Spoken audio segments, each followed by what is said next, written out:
cerita mengenai seorang saudaraku yang bersaksi kepada supir taksinya.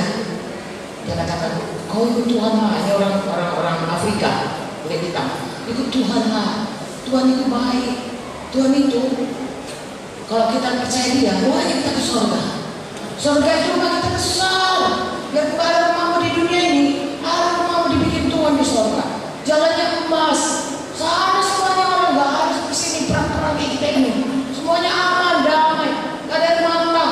Diceritakannya lah semua yang baik-baik punya surga, seperti kita baca dalam buku Wahyu itu. Lalu kemudian menjelang tempat dia gerejanya, ditanya sama supir ini, Pak, dari tadi Bapak cerita surga itu baik, surga itu baik. Kalau kita mati kita di surga. Bapak ini kenapa nggak mati aja? Dia katakan. Kenapa Bapak nggak berdiri mati aja? Nanti kan Bapak kan ke surga. Baru mau dia cerita udah sampai lah dia di tujuan. Lalu turun dia berpikir dia, gimana aku menerangkannya sama orang ini? Saudaraku, sebenarnya kita memang betul. Begitu kita selamat, sudah ada rumah kita di surga. Tapi kenapa kita dibiarkan Tuhan hanya umur? Masih hidup dan kita diberikan banyak umur. Coba saya tanya saudara, kenapa? Karena ada rencana Tuhan dalam hidup kita. Dan saya dan saudara selama hidup di dunia kita hanya satu kali hidup di dunia ini. Gak bisa, cok dulu Tuhan, rupanya salah yang dulu, balik laku lagi, gak bisa. Sekali selamanya. Itu sebabnya saya dan saudara harus bersungguh-sungguh hati menghidupi hidup kita. Saya ulangi, kita hidup hanya sekali. Dan dalam kurun waktu yang tertentu. Mazmur berkata 70 tahun, kalau buat 80 tahun. Sesudah Pak, paling lama 120 tahun katanya. Oke, katakanlah 120, bahkan 1000 tahun. Usia pertama sekitar 1000 tahun. 1000 tahun saudaraku, ya dibanding kekekalan, itu juga ada apa-apanya. Hanya setitik dalam satu garis yang panjang yang tidak terhingga. Hidup kita di dunia yang 100 tahun ini. Dan dalam 100 tahun itu ditentukan bagaimana pola hidup kita dalam kekekalan itu. Itu sebabnya saya dan saudara harus bersungguh-sungguh hati. Dengan apa bersungguh hati? Apa kata Tuhan? Haleluya. Apa kata orang? Apa kata Tuhan yang betul? Orang kaya anak muda itu saudaraku.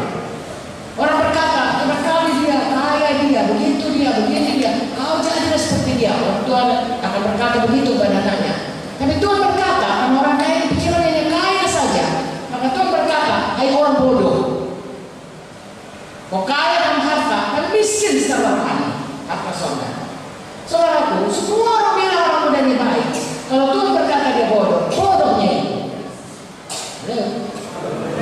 Kita mengikut Tuhan sungguh-sungguh. Lalu orang bilang kita bodoh. Orang bilang saya bodoh, gila tadi. Pada waktu saya tinggalkan semua saudaraku, ya layanan saya, pekerjaan saya, pekerjaan saya saudaraku, ya saya dosen senior, paling baik saudaraku. Bukan karena saya kurang baik, Tuhan menolong saya. Sehingga sebelum saya keluar, seminggu atau 2 minggu saya keluar, ada kuesioner, ada tanya jawab kepada mahasiswa. Dosen mana yang paling baik? Dosen mana paling baik cara mengajarnya, bahan yang diajarnya, ya, dan kemudian yang paling bisa dipakai kalau kita jadi dokter di periferi atau di desa di mana saja.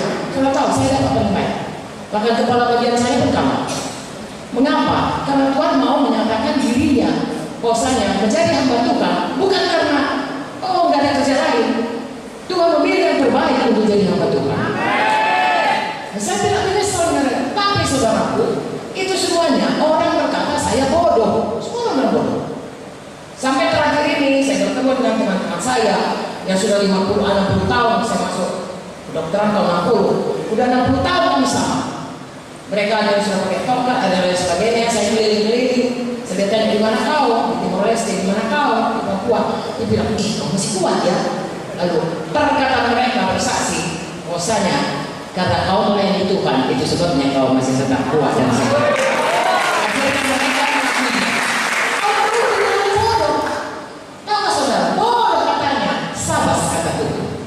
Tuhan yang betul. Makanya hari ini saudara pikirkan apa kata Tuhan mengenai kita. Apa kata orang? Ya apapun kita melakukan kita ini saudaraku, pikiran duniawi jangan ikutkan. Ikutkan apa kata firman. Kalau kata firman, gereja harus bersatu.